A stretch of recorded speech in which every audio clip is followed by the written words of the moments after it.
Welcome to episode 72 of the Luke Macias Show. John Cornyn, my Republican U.S. Senator, and many of yours, if you're a Texan, seems to be daring conservatives to not support him in November. And I don't understand why.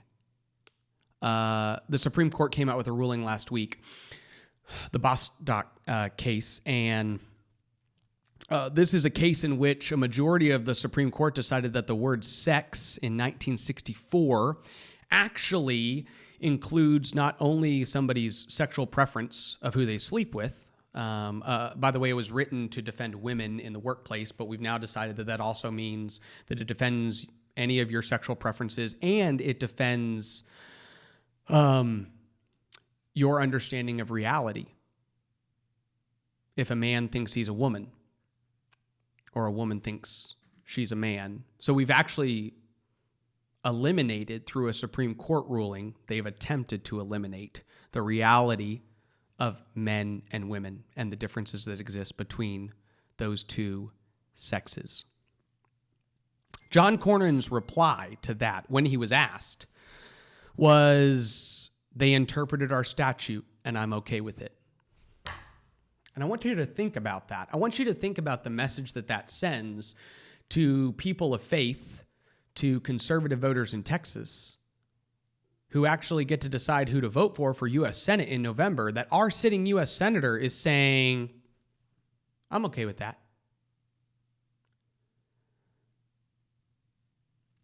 You know, later in the week, the Supreme Court ruled on DACA, deferred action, under the Obama administration, which the Trump administration sought to reverse. So essentially, Obama didn't go through the legislative process and said, I'm going to take this group of people who are here illegally and I'm going to give them legal status. And then Trump said, well, I'm going to take that away with the stroke of a pen, because just like the president can give them legal status with the stroke of a pen, I can take it away with the stroke of a pen. And that goes before the Supreme Court. And they say, well, you didn't do it right, so no, you can't do that.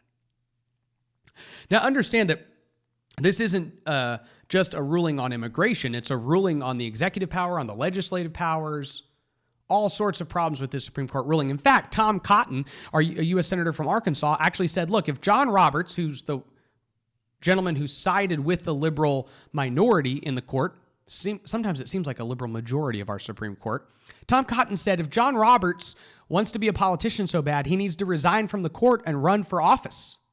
I actually agree with that statement. If John Roberts desires so badly to legislate from the bench, then just go be a legislator, but you're not. You're a judge. And the same applies to Neil Gorsuch and John Roberts, who teamed up with the 4 Democrats to completely eliminate, in their opinion, to try to eliminate what the definition of sex is.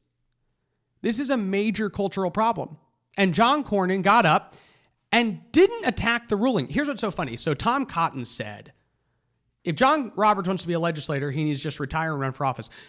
Ted Cruz called that Supreme Court ruling lawless. Lawless actions. He said that John Roberts was playing games. What did John Cornyn say? He got up and made a speech and said, the Supreme Court has done this, and now the legislature gets to take action and give these individuals legal status like the Obama administration did. But we need to do it legislatively. Now, he's still not even saying the court is wrong because the executive gave them legal status. This executive can take it away. And oh, by the way, as a legislator, here's how I think we should legislate. He seems fine with the ruling entirely. What message does that send to conservatives?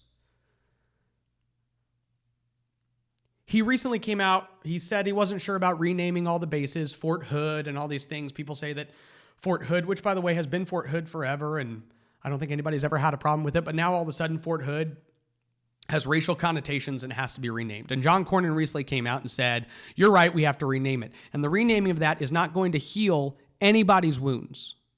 But in the course of his speech on DACA, not on the politically correct movement that is trying to sweep our nation and take Aunt Jemima off of our shelves, But in his conversation on DACA, he said, "We don't hold children responsible for the actions of their parents. In America, in America, we don't hold children responsible for the actions of their parents." Now, he did not say that in response to the far left who's trying to kind of sweep this nation. They're using an unjust act against George Floyd to completely change the fabric of society in a bad way. That's not to say that there isn't reforms that could lead to a more just society, which is so frustrating. But anger and chaos don't lead us to those solutions. John Cornyn's not criticizing them. No, he's saying that in response to DACA, Obama's program that the Supreme Court has now essentially made law and given and taken away Trump's power to try to change.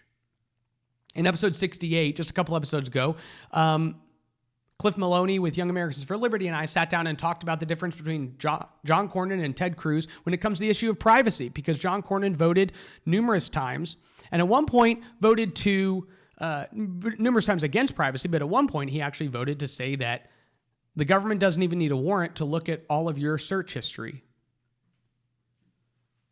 That's going to turn off a ton of young, liberty-minded Texans, conservatives who are concerned about an overreaching government.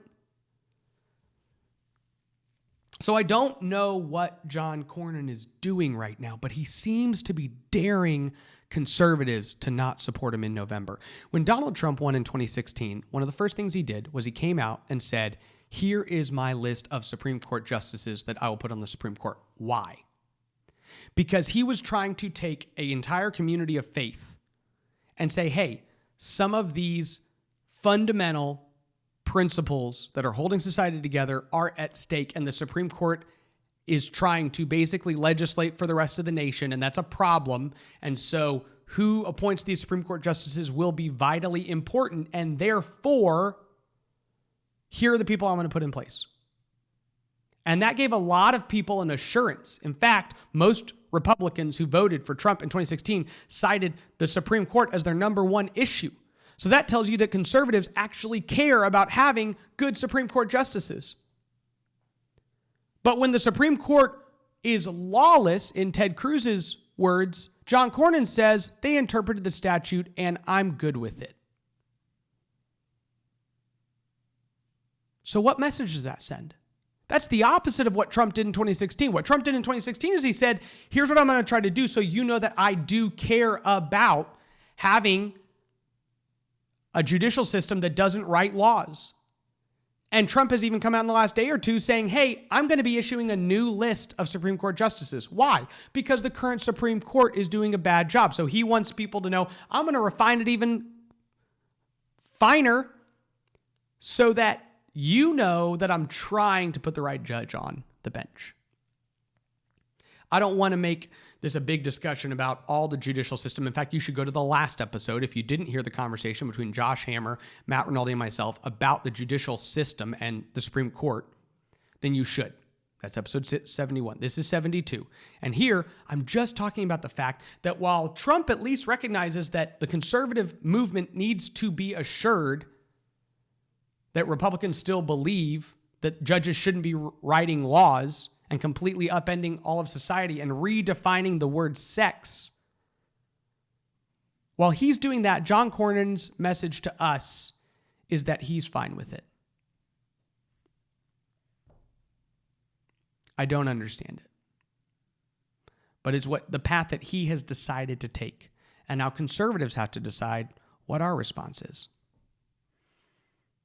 Hope you're going to have a blessed week. Thank you for listening.